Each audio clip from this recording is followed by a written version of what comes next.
I am taking a brand new account all the way to 2000 rating, sharing my game so you can learn from my strategies. Today we are playing with the black pieces against a 1250 opponent, and they are playing pawn to d4. So I will play pawn to d5, and I will try to demonstrate a very simple opening system that I play with black. It depends a little bit what they do with white. Knight to c3 is already somewhat of a strange move order, but it is okay. We are still going to be able to play our plan. I think this might even be a little bit better for us now that their pawn is not on c4. So the plan for black is pretty simple. We just want to develop our pieces and we want to build this triangle of pawns in the center. That is our main goal. Very simple opening. I don't really know what they are doing here with this knight move. Doesn't matter. We are just going to play pawn to e6. And if they go for this, I think they are a little bit crazy, but sometimes this happens at this rating level. That they try to just start some all-out attack on the king side, basically. So I just want to build this triangle. Then I'm looking to develop my pieces. And then I will try to play for a very simple middle game plan. Because I honestly believe that you don't need to really try anything special if you want to win. All we need is to just play solid moves. So I am going to unpin my knight. I am going to develop, because this knight is a little bit strangely placed, but it's also a little bit annoying that it's always targeting these squares in my camp. So that's a strange move. Again, moving the same piece twice, but it's fine. We are just going to develop the knight, and I plan to castle. Literally nothing spectacular. We are just going to play simple chess, but that is more than enough to win, especially at this rating level. So what are they trying? I think they might be thinking to push pawn to e4, which we can take. Well, let's say pawn to e4, take, and we basically always win that one. One thing that is interesting here as well is I think to play this move bishop to b4 and to also pin this knight, because this knight is supporting the central push. But it is moving the same piece twice, so I am not 100% sure. I think we can actually just castle as well. But it is something to keep in mind. When they place this knight on c3, that's usually a bad move. You want to have your pawn in front of your knight, not behind your knight. So I'm not really sure what's going on here with white's opening. Okay, and they are telling me that they want to castle queenside, which is probably the worst possible plan for white. In this position at least, not in general, but in this position. Okay, so I'm gonna think quickly, what can we play?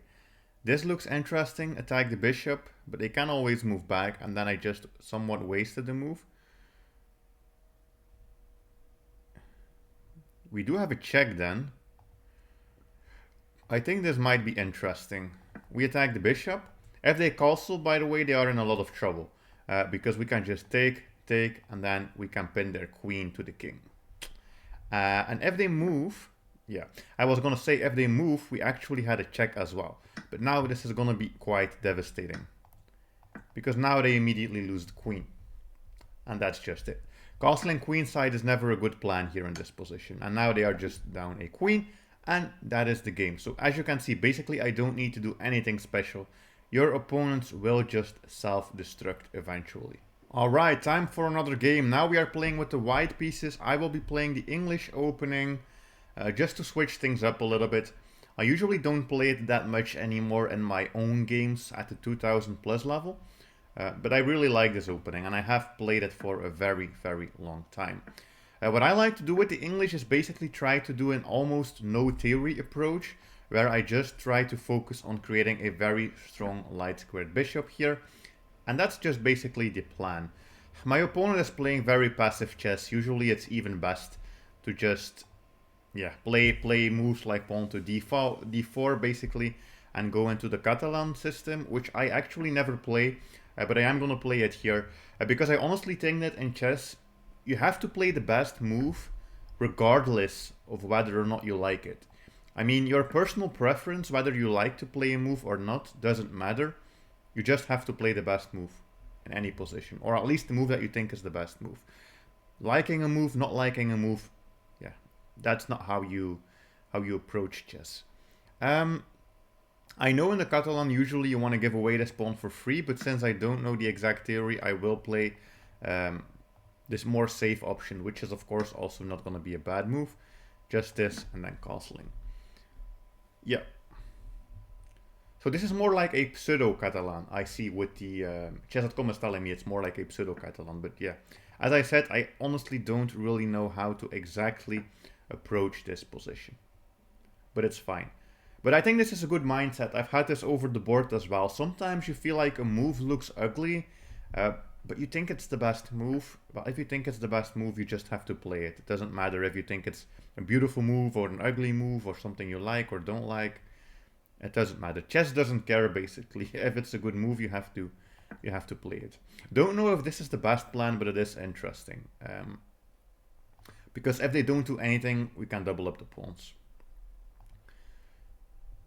What I'm looking for also is to see, can I develop the bishop, develop the knight. The question is here, do you want to play e3 first or later? If you play it first, you're locking in your own bishop. So you can also delay it a little bit. Gives you some more extra opportunities for development. But usually when you have a pawn on g3, you never really want to develop your bishop that way. So that's an interesting choice that they played, trying to attack this, but now the queen is in front of the pawn, and that also doesn't look too great. I'm thinking maybe we just have a simple move here.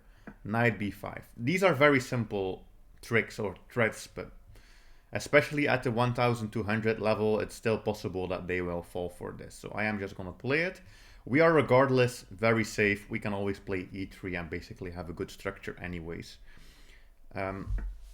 Yeah, and I was going to say, you would be surprised how many players just don't calculate and they just still fall for the most simple, the most basic tricks. And I think this is honestly true. I think almost up to 1600 rating. I think if you just don't blunder any simple tricks, you can honestly reach 1700 if you just don't fall for simple tricks.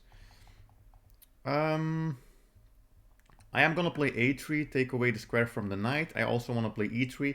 Right now I am up material, so I am looking to see if I can simplify. That is my biggest concern. Simplification. This is also simplification in my eyes, since we are eliminating pieces. That's an interesting recapture, because now I have to guard this pawn, which I can always do like this, but then I am going to lose a pawn. So maybe I was a little bit too quick there. Maybe I was a little bit too quick, because I might be losing this, and e3 also loses this, but g4 might also be a plan. Yeah, I think it's g4 and then pawn e3. And there's also a chance that they will just blunder their queen, which honestly, it happens way more than you would think at this level, that they still blunder so many pieces. But I am up material, so basically simplification, meaning trading pieces, that's the best plan. It's very simple, but it's the best plan. Also, the reason I play this, which is something I usually never play, is because I think they actually have nothing. Like, they have nothing. The queen cannot go anywhere, and it also saves me a pawn. And this is one of those cases, as I just said, even if the move is ugly, even if you don't fully trust this type of move, if everything is telling you that it's probably the best move, then it's probably the best move, and you just have to play it. It doesn't matter how you feel about the move. If it's a good move, you play it.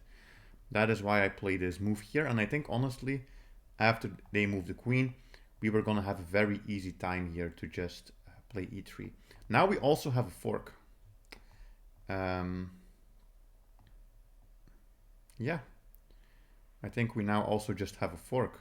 What if they pin? I think we can take the queen, they take my queen, and I take with check and I win a rook. So basically they are falling for even more simple tactics. And that's what I said, if you just don't blunder any simple tactic, you can reach 1600, 1700, maybe even 1800. I've always said that to become a 2000 rated chess player, there's only one thing you need to do, and it's not blundering pieces. If you just don't blunder pieces, you can reach 2000 or even 2100. That's how easy it is. But it sounds easy. In practice, it is a little bit more difficult, of course. Alright, so we are up a bunch of material, but we are also a little bit under pressure. So what is the best plan? I think e3 is actually not a bad move. We are locking up the position, making sure the queen cannot enter, making sure my queen is participating. And yeah, all I'm looking for now is simplicity. Simple moves. Okay. Does that threaten something? I don't think so, so I am gonna play queen over.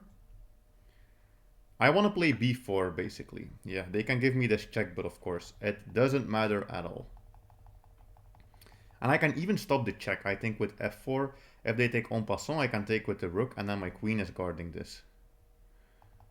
But I can also just allow the check because it honestly doesn't matter. I am just gonna move... Well, I'm gonna play f4. Let's just play this game. Let's play this game.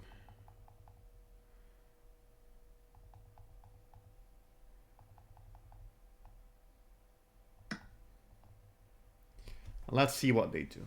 Honestly, every move here is winning for white, but if this is what they want to play, then we can play this. What I'm thinking about basically is, can I just not give away this pawn in exchange for some development? That was my plan. For example, this. And if they take, I take here and I basically attack that square. So I think that's a plan. And also, I don't really care anymore. If I lose a pawn at this point, if it gives me some exchanges, I am very happy. Yeah, that was the move I thought they would play. And this is... Ah, I have to watch out for this. I was going to say, this is where I can play this move. No, no, no. We don't want to blunder into this checkmate. We have a check as well, but it doesn't accomplish anything. So probably this is the right plan. Maybe we blundered the pawn, but it's fine.